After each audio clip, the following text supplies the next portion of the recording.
coming to get you, Barbara. They're coming for you, Barbara.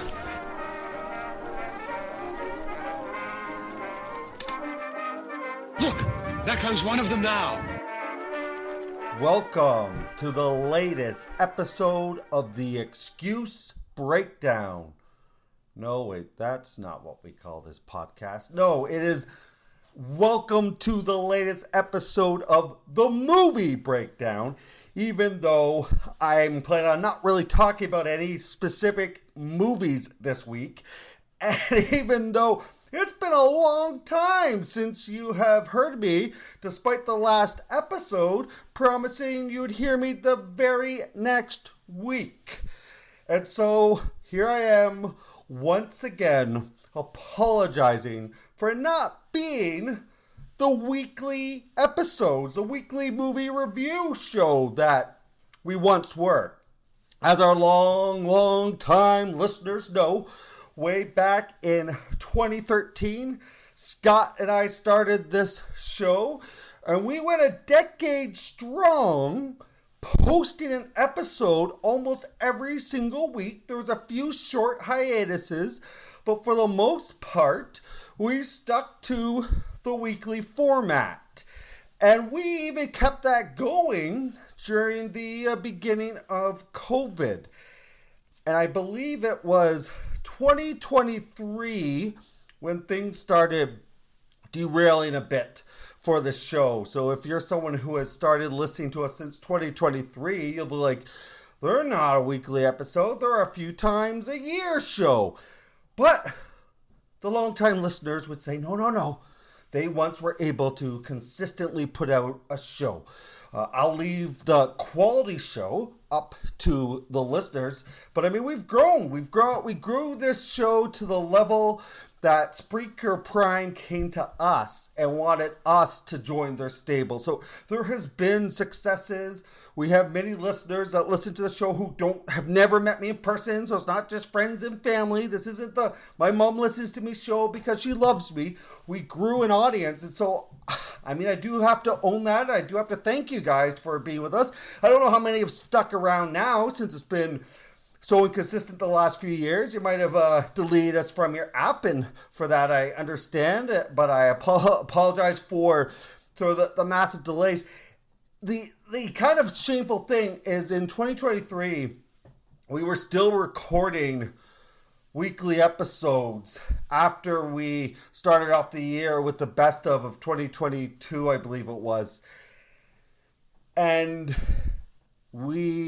But despite that, I was not posting episodes. I was not posting episodes that we literally were recording. And I will admit that was the start of sort of the spiral of my mental health. Mental health, that's always been a battle with me throughout my life. But this was a really kind of dark period and a lot of self-doubt. And what was happening was I started editing the shows, I believe, in 2020.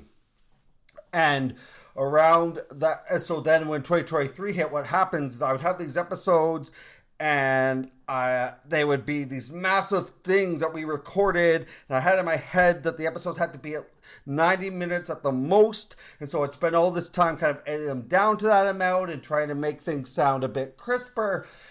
And I was just so overwhelmed at that point that the idea of editing was scary. And instead of coming to Scott and kind of being honest of where I was at, or just saying, let's just post the episodes as is so we have something up there, they just sat there kind of recording each week and things were not getting posted. And then there would be, those moments where I'd have some energy and I would edit an episode and it was get posted. So 2023, 2024... there was occasionally, episodes that would tweak in there and find their way. But then Scott, for several reasons, essentially said he had to take a hiatus. And so it was the summer of 2024 that I had to announce that Scott was taking a hiatus, an indeterminate amount of time. Wasn't sure when he would come back because he didn't know when he'd be able to come back. But I had promised on that show when it was announced that I would keep up with the movie breakdown, make it solo for a few weeks, and then kind of find a guest host. And I even sent out some feelers for a guest host, and quite a few people said they'd be interested in doing some occasional episodes with me. And so I had those things in place. And then I proceeded to not really record a lot of episodes. And I did do a few. There's been a few episodes since that summer, maybe 3, 4. I don't think we're all the way at 5. This might be the 5th one right here. And some of that was definitely the fact that the depression hit really hard, and I knew that I needed to start making changes in my life. And so I went to my doctor about it, and they started putting me on medication. And I think I have revealed on the show that then my doctor started thinking that maybe some of my depression might be linked to going 47 years of being undiagnosed neurodivergent, potentially with autism or ADHD. And so we went through that process, and it basically sort of came out, I probably have ADHD, autism, and ADHD. And so started doing medication for that, and really started just to sort of do soul searching, trying to figure myself out. And I'm seeing a therapist right now, CBT, and it is depression, but it's also working through sort of the neurodivergence and looking for all these links through my life. And so that has been very draining and time consuming. On top of that, I'm trying to build back up my freelance career that's really suffered the last few years, and trying to get my confidence back and just try to do the best of being a father and a husband. And so, I've said it so many times in the show, and I apologize, but my site Beyond the Belky and the movie breakdown has most definitely suffered. And so for that, I apologize, but that is the reason. But there's also sort of with the neurodivergence and sort of going through that and figuring out sort of that history and trying to find those links and realizing that, sort of looking at where's the evidence that, I am neurodivergent. And I definitely think sort of that I'm undiagnosed neurodivergent. I can now see with that ADHD and the autism how not being aware of that and not having strategies in place as being an autistic and ADHD person and creator, not being aware of that has been some of what has led to some of the challenges of being consistent on the site and being consistent on the podcast.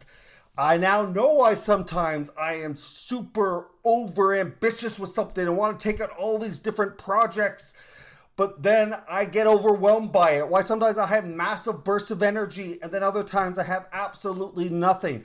Why sometimes I want to do something creative and new, but then I stop myself because I'm like, no, it needs to be a routine. It needs to be done this way. Like that internal battle. The autistic side of me wants that routine and that structure, and the ADHD side of me wants to find those dopamines and find those exciting new things. And so it leads to kind of that eternal battle. It leads to sort of that being overwhelmed. It leads to podcasts sort of not being posted. Both sides of that there is with my neurodivergence and just the idea of so much of my life kind of being called stupid or a space cadet or careless or forgetful, and those different things of labels they put on someone who, again, there were reasons because of my brain wiring, but I sort of played into their narrative. And just, I think it is maybe part of the brain wiring too.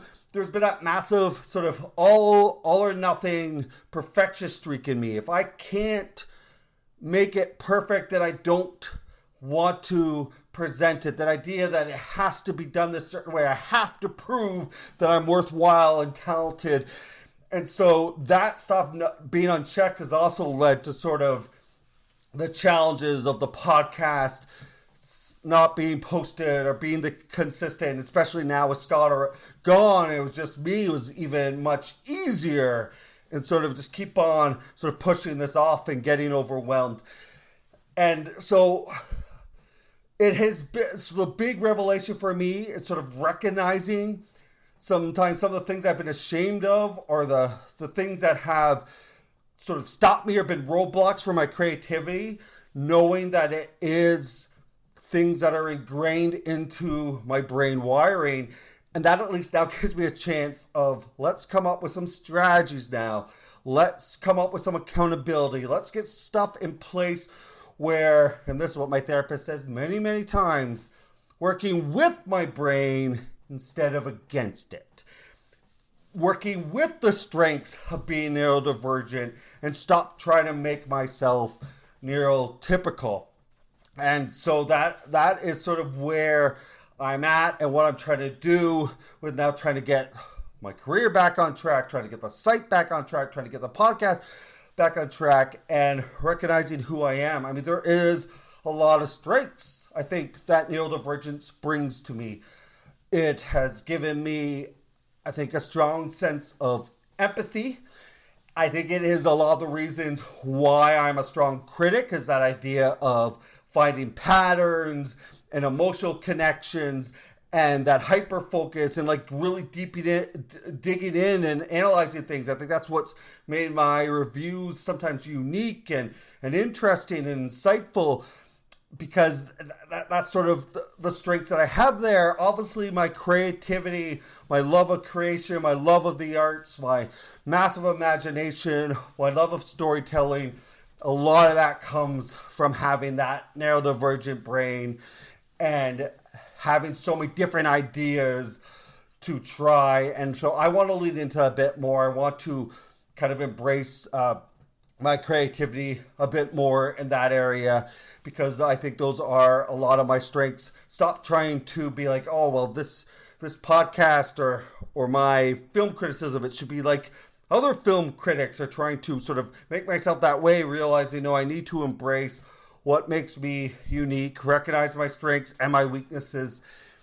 And again, like I've mentioned a few times on the show, just even with going into theater a year ago, I think just the strengths that I have in my performing, a lot of that I think comes from neurodivergence as well. The ways I've decided to express myself and the ways of kind of being able to really empathize and immerse myself into a character, I think it's some of that too.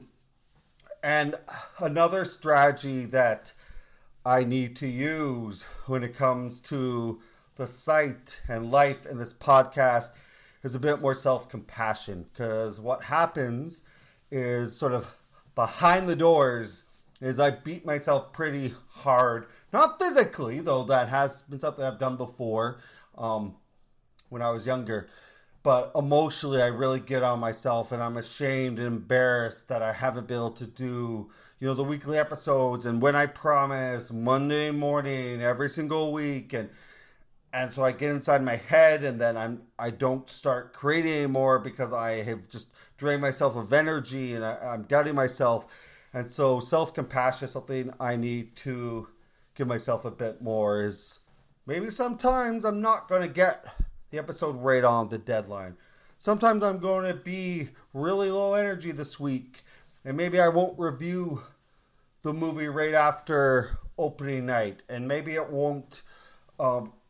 or maybe I won't get to that movie, or I won't get to it super soon, and I need to be okay with that. Maybe an episode one week is going to be 5 minutes, or maybe an episode's going to be 40 minutes, but it arrives a little late, and I need to sort of recognize that and be more aware again of my brain wiring.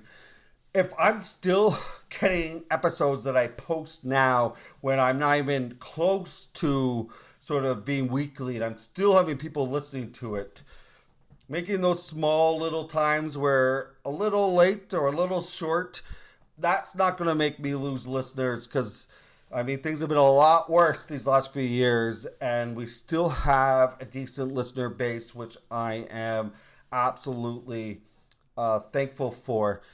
And this then leads to another thing that I want to do a lot more with my writing in this podcast is really incorporate neurodivergence and mental health into the shows and the reviews, looking at sort of those parallels and using reviews as ways to kind of explore, be it mental health or neurodivergence or other things going on, being more raw, being more honest.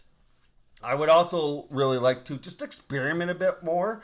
The plan is still to have the movie breakdown. I mean, I'm hoping going forward we can sort of in some form try to keep this weekly. And if that's the case, the plan is still to keep this as a movie review show. And as I've said before, it'll likely be a solo show for a while. And then once I feel like I'm getting back into that rhythm and on a weekly basis, I'll start really trying to push hard of finding guest hosts that are interested in being in the show and would fit with the style and the vision that I have for the podcast. But I would also like to try some offshoot shows, try some different other types of podcasts, or try some different types of creation, lean a bit more into sort of storytelling and look at some of my other hyper focus and things that I'm interested in, and really, again, just being open about my neurodivergence journey, my mental health journey, because for me, I just am so big on, I want there to be a reason why I went through all these things and why I had these challenges. And that is to help other people and to make them know that they're not alone and to share my experience so that it can bring some value to other people. And so there's going to be, I think, elements and echoes of that coming into the main podcast, but it also will be sprinkled out with me trying some other different types of shows. I might try a storytelling podcast, and I might try to do something where I'm interviewing other creators and spotlighting them, and maybe even sort of neurodivergent creators, because I know a few. And so those are ideas, and again, over ambition, and there's so many things I want to try. So a lot of that is going to be pushed aside, or something that I will sort of schedule for the future and work towards that. For now, let's just focus on getting weekly episodes going. But again, I think there is going to be a little bit more of me being open and honest, even more so than from the past. And like I said, focusing on the neurodivergence and stuff. And if that is really uninteresting to you and you're like, oh man, that show's going to be a drag, I just want to find out if a movie's good or not. It's really interesting because I was going through some of my old writings, and it is very clear. I showed it to some other people and to sort of my therapist and some other readers, and just kind of looking through my past works, and I'm sure it's also very clear in the podcast, is I only discovered I was neurodivergent in November, December of last year, 2024. But my writing clearly shows that this is being created by someone who's neurodivergent. A lot of the neurodivergent thinking, the idea of looking into patterns and really digging into themes and focusing more on sort of the emotion and the connection and digging into things and the attachment to sort of the outsider, the attachment to sort of trying to make sense of the world and steering away from the black and white and looking at sort of what is considered normal. Is that really how things are done? And try to figure out what happens when you feel like you're not fitting into a normal world.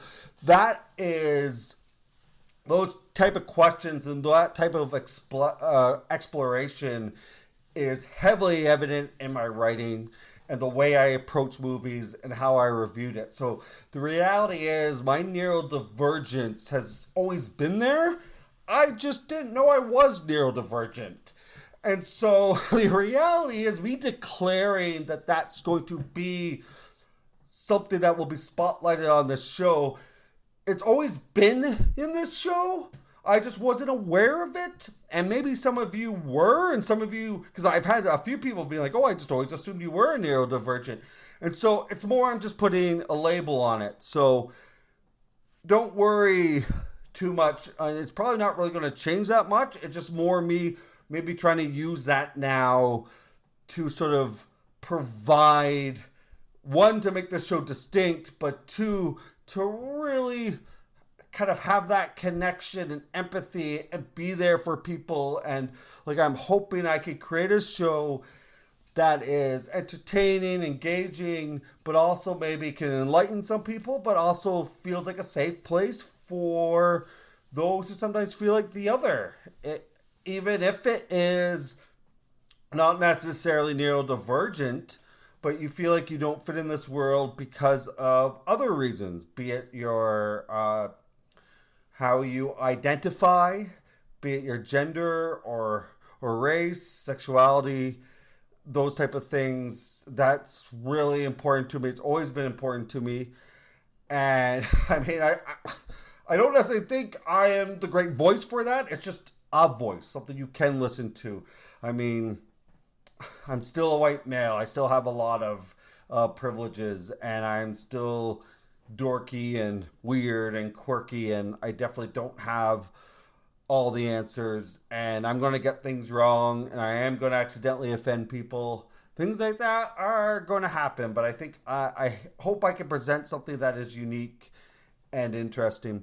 And I mentioned this before, and I've written about it before, but I've never believed that a movie review is just about, is this movie good or not? As why would you do a podcast? Why would you write a movie if it's just saying this is good and why? Like, or this is bad and why? That's not interesting.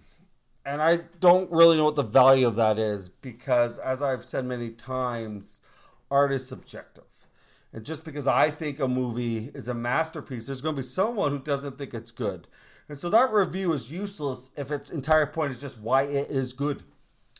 And or just be an echo chamber. I don't want this podcast just be a place where people jump on to listen to it, be like, I want my views reaffirmed. That's useless and pointless. And there is definitely communities that are like that, and that's not what I want.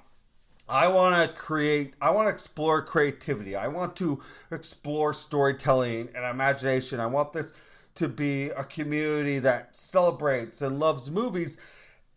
And I want my reviews to really be ways of sort of revealing bits of myself, showing why I connect with a work. So obviously personal in that way, but also really exploring themes and looking at how art makes us understand the world more. It helps us to connect with this world. And what is the creator trying to say? And what have we learned from this movie? What does it say about characters? What does it say about the world and social issues and all that? To me, that is...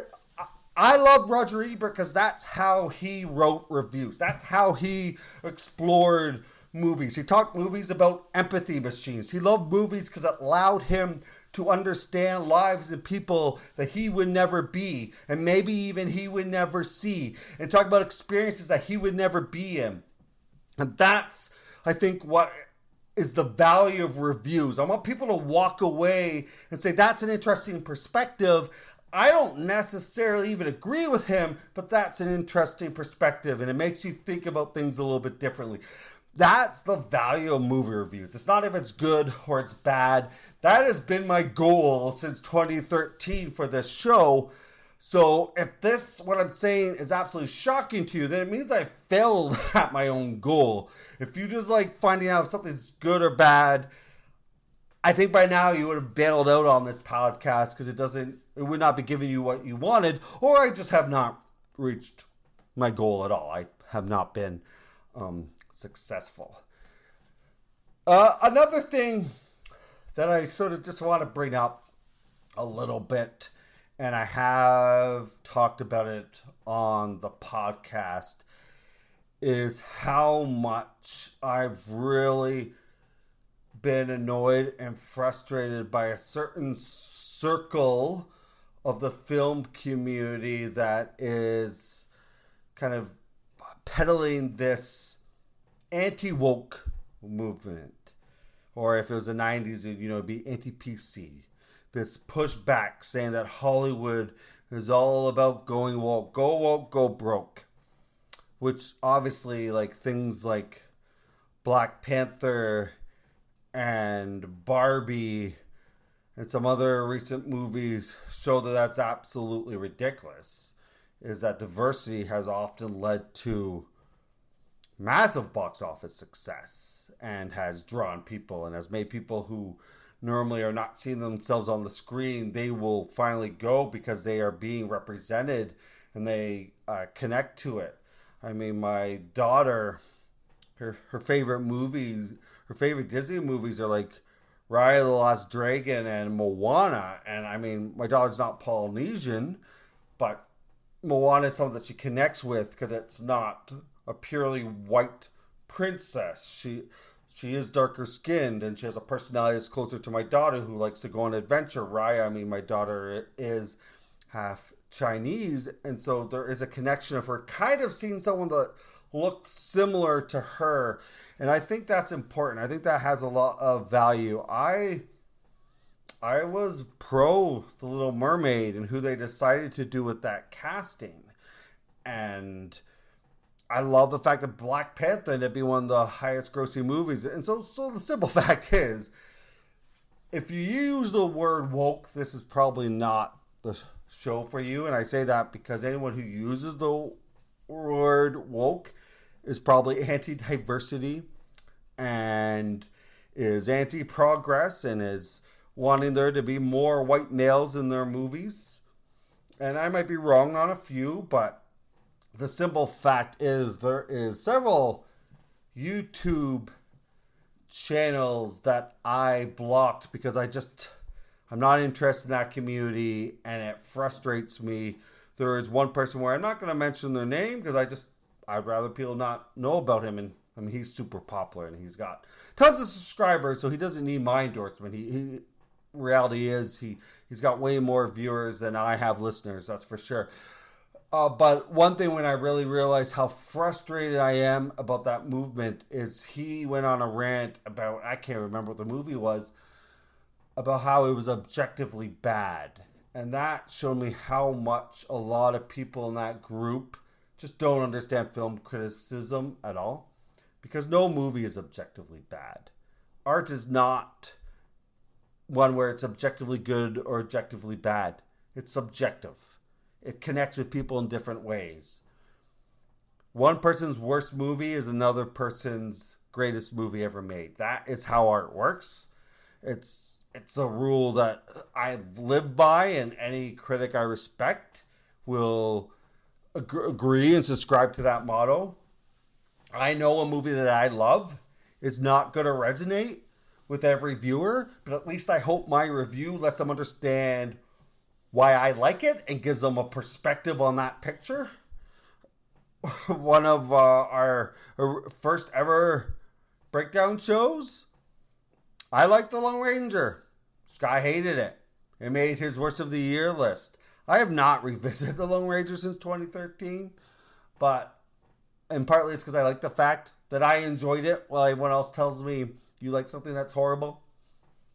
I saw something in it. Maybe I'll revisit one day and see if I still stand by it. There's a wonderful person who's a newer listener that did say, have you ever visited that movie? You should. Which made me think that she was probably more on Scott's side than mine. But there you go. But the reality is, this show is never going to believe that something is objectively bad or good. And I think that diversity is an amazing thing. It continues to need to be in cinema. We need different stories. We need different perspectives. We need people of all races and backgrounds and identifications. And it makes for more stories. It makes movies what they really should be. What Roger Ebert said. Empathy machines lets us see those different perspectives. I think it makes a richer and more robust cinematic landscape, and that I stand by that. That's not to say that all movies with diversity are good. Being diverse doesn't necessarily make you good. You still need to be a strong storyteller, a competent filmmaker, and no, not all those movies are good, but that's never a reason for why they're bad. And so that's my rant.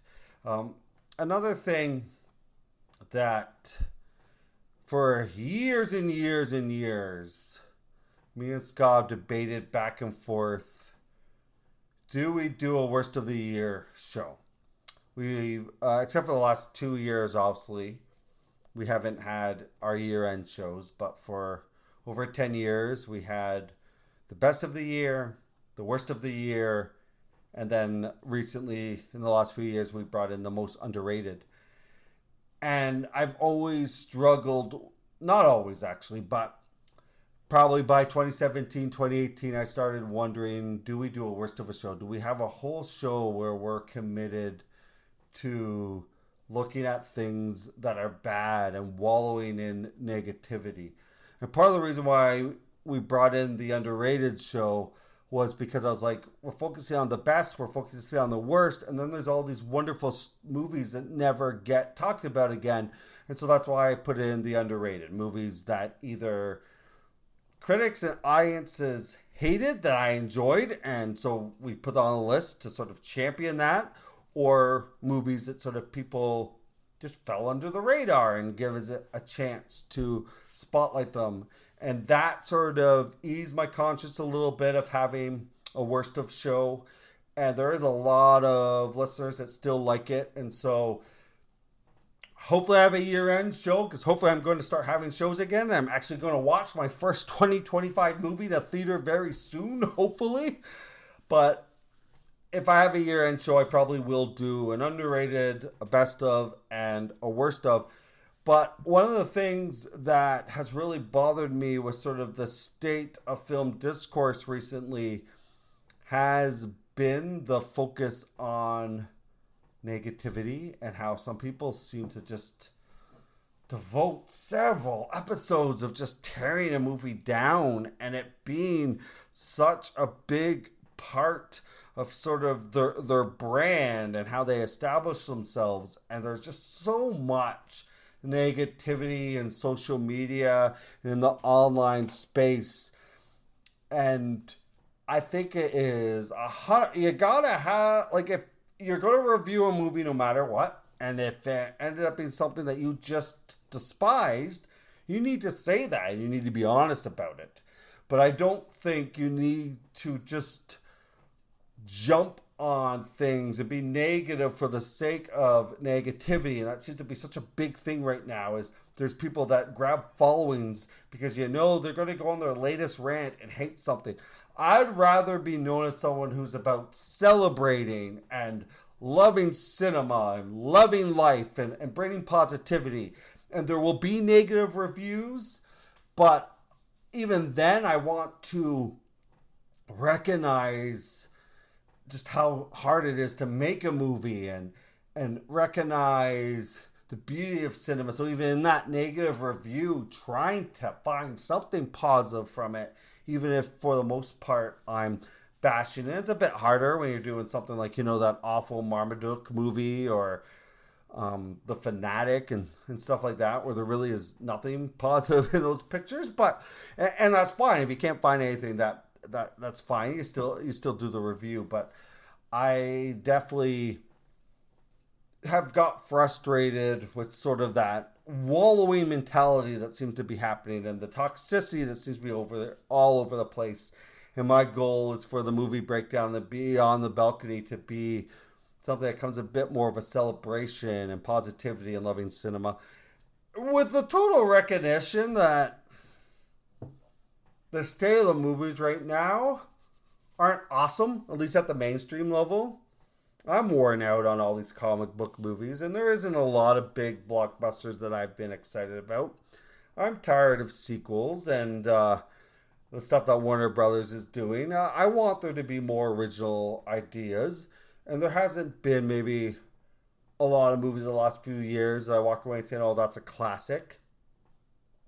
And so I'm aware of that, but there is still been great movies. There still has been a Top Gun Maverick or uh, Everything Everywhere All at Once or The Fabelmans and West Side Story. Those last two being Steven Spielberg movies. I mean, there's still great stuff out there.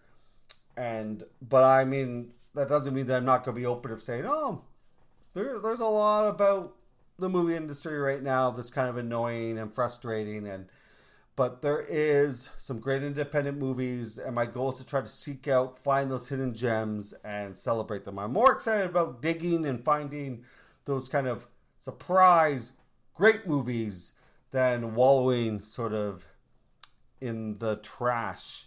And that leads me to another thing is I think I've mentioned Chris Stuckman on here before. And there's been a recent backlash of people who used to listen to him that have been really opposed to his recent stance, where basically Chris Stuckman, because he has now become a filmmaker and he's going to have a movie released this year, he basically, first he declared that he wasn't going to do Worst of Lists anymore, and then the last, I think, 2 years, he's essentially said that he's not going to review movies he doesn't like anymore. The only videos that will get posted on his YouTube channel is movies that he likes, that he loved, that he enjoys, and he's sticking to that. He's staying away from negative reviews. And people have said, well, then you're not a film critic. And they have really pushed against that and hated the fact that all he's done is put positive reviews. Some people have even questioned if they're all honest. Like when he put in Argyle, and they said the only reason he gave that a positive review is that he had recently interviewed the director. And so there's a feeling of a bit of pandering. Well, I didn't get to interview Matthew Vaughn, and I liked Argyle, and I know I'm in the minority. I know a lot of people didn't like it, but I watched it once. I saw it in the theater with my wife, and we had a good time. Yes, it's over long, but I think there was a lot about it that was kind of fun. And so I largely agreed a lot with Chris Stuckman, and so I don't think he gave it a positive review just because he had recently interviewed the director. And I also think that if Stuckman has decided that he largely just wants to put in positive reviews, I mean, I've watched a lot of his reviews, and he will still put in criticisms. He will still be honest when there is some flaws in that movie. It's just he's largely putting in movies that he's going to recommend. And I think there's a place for that, because here's the reality of these people who are calling him out, some of these other critics and fans, is we all pick the movies we review. Nobody can review and watch every single movie that comes in a given year. No one can even probably review every single wide release, and they don't. I think of like Jeremy Johns and Richard Roper. They often don't review a lot of the animated movies. And I think of someone like James Berardinelli. There's movies that he skips on.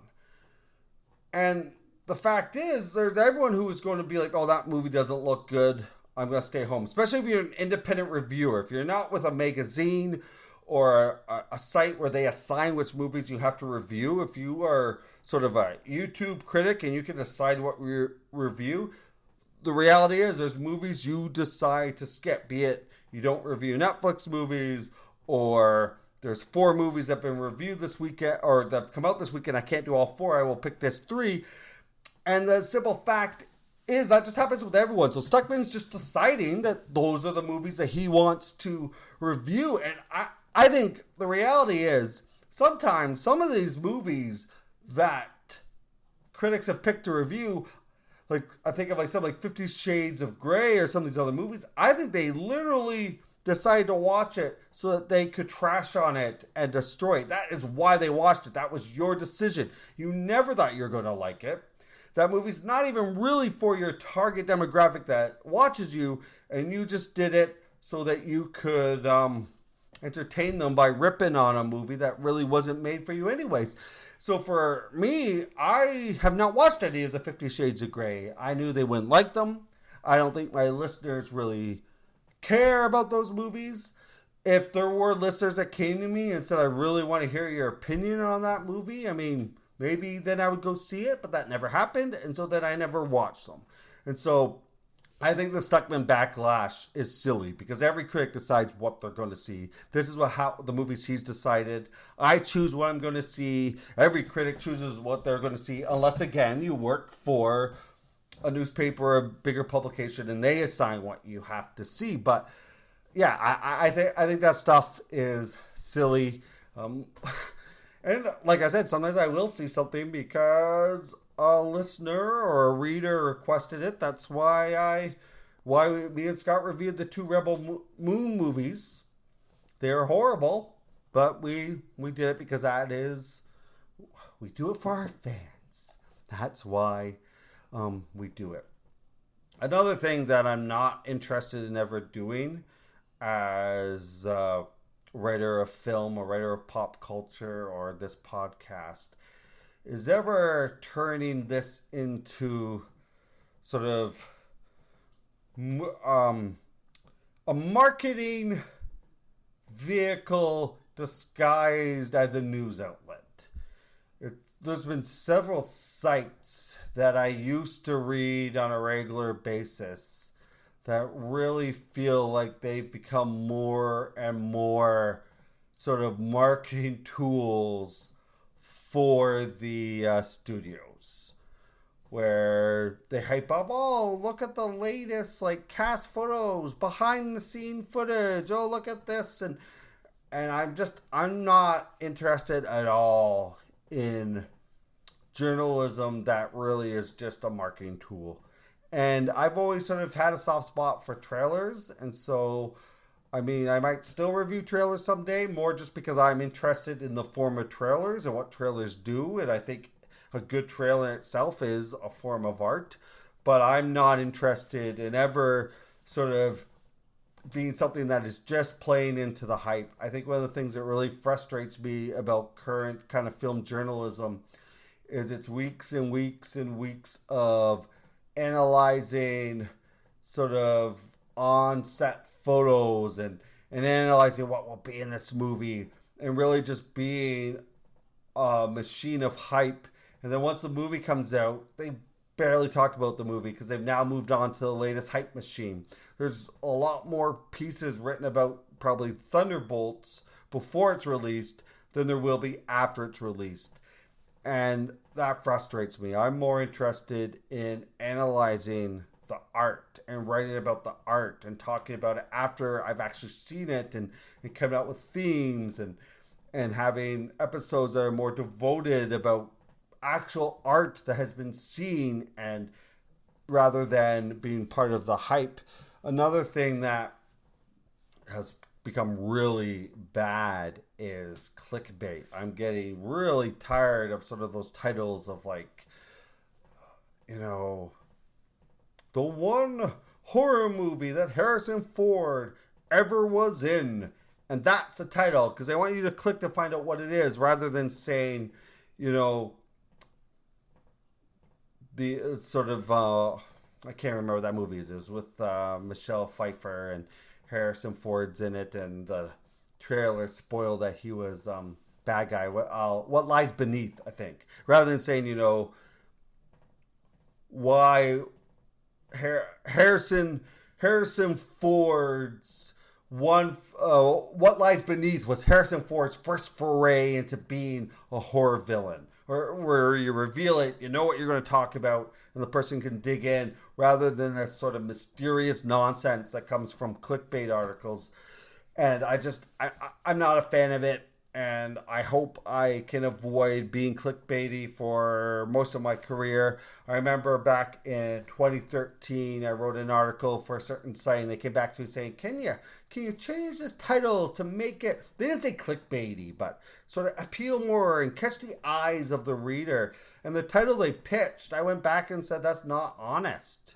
That's not even what I'm writing about. What you put in this title is not connected to the piece. And so they came back and said, well, can you massage the piece a little so it connects a bit more with that title? And I said, no, because it's not factual. It's not the truth. And that was one of the cases where I actually won out and I was able to keep the piece authentic and honest.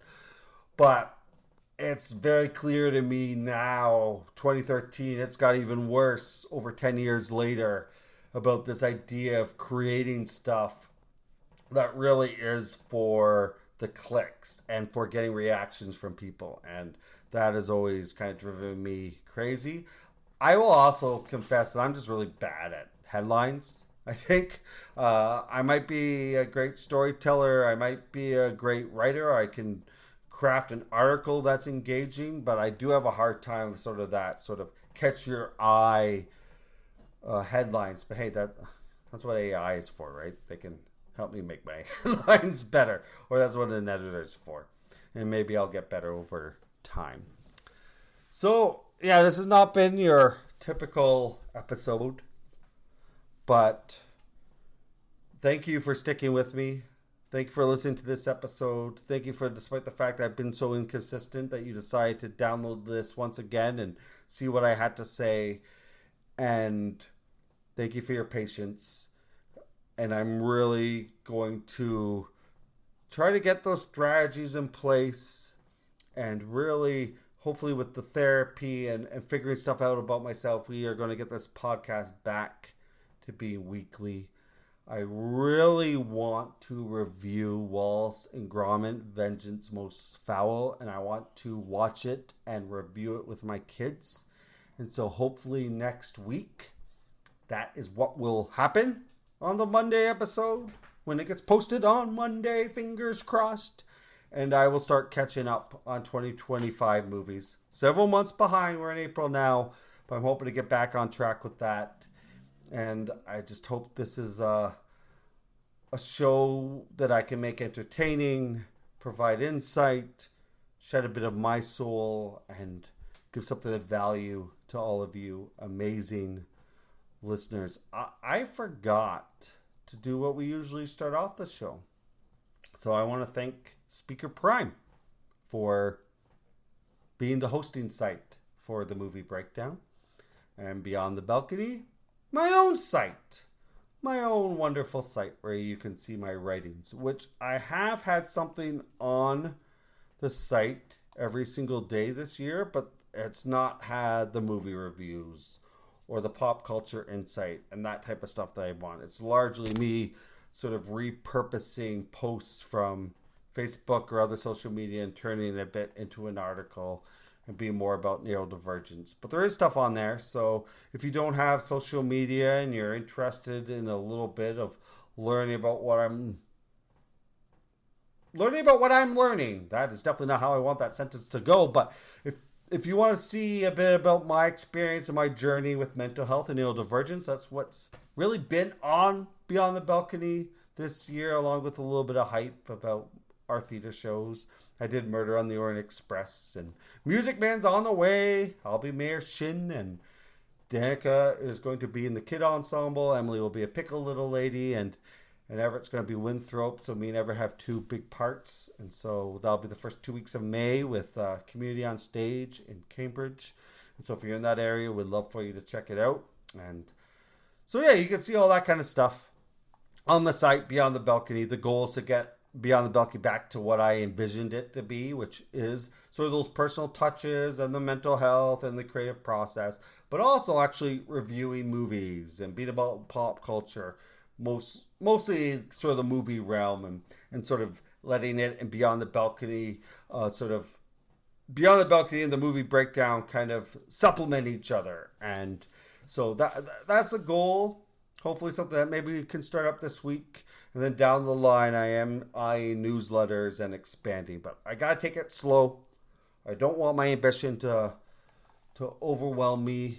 And I want to be able to provide great stuff for you. So, so you can check out Beyond the Balcony, which I've already mentioned, at beyondbalcony.com. And if you want to contact me, actually, I have a question of the week for you. If you do want to answer a question and then send out that answer to me, what movie genre do you consider your comfort zone? What's your comfort food movie genre? Let me know what that is. That's the question for this week. And you can tell me that at themoviebreakdown@gmail.com. As well on Twitter at Movie Breakdown 1, Facebook at The Movie Breakdown. And of course, you can subscribe and rate us on Spreaker, Spotify, CastBox, Apple Podcasts, Spreaker Prime, Amazon Music, or wherever you listen to your podcasts. If you listen to us on the Spreaker app, that helps us. Any small little bits of kind of sponsorship money we get, which is not very much at this point, a little bit more goes our way if you listen on the Spreaker app. So that's a way you can help us. And yeah, if you enjoyed this show or any show in the past or any show in the future, please share us on social media. Get the word out there. If we grow, then I can do more shows. I can do more stuff. I can focus more on this rather than scrambling for getting my career on track. And if you are in need of someone who has experience as a pop culture columnist, parenting blogger, news reporter, someone who can do storytelling for a brand, someone who has ad copy experience, someone who is creative and can maybe add a voice to your company and has experience with sort of social media management, that's another thing. You can reach out to me and see if I can do some work for you. Or if you know someone that's looking for it, I would really appreciate it, because that would mean quite a bit of being able to get my career back on track. So I'd appreciate that as well. But that's all I've got this week. Hopefully next week I'll be back and you'll hear our review of Wallace Gromit, Vengeance Most Foul, and potentially reviews for maybe some other movies. If that ends up being the only movie, that's okay. There's a few times where I stopped watching it because I was like, I want to have several reviews. I want the shows to be massive and have a lot of reviews. So if I can't do that, then I'm not going to do it this week. And I'm not going to do that anymore. If it ends up being a short episode, that's fine. I'd rather something than nothing. Done is better than perfection. All the things my therapist is trying to teach me. And here I am rambling. We are done now. So thank you for listening to this episode of the Movie Breakdown. Of course, I'm still Christopher Spicer. And have a great week at the movies.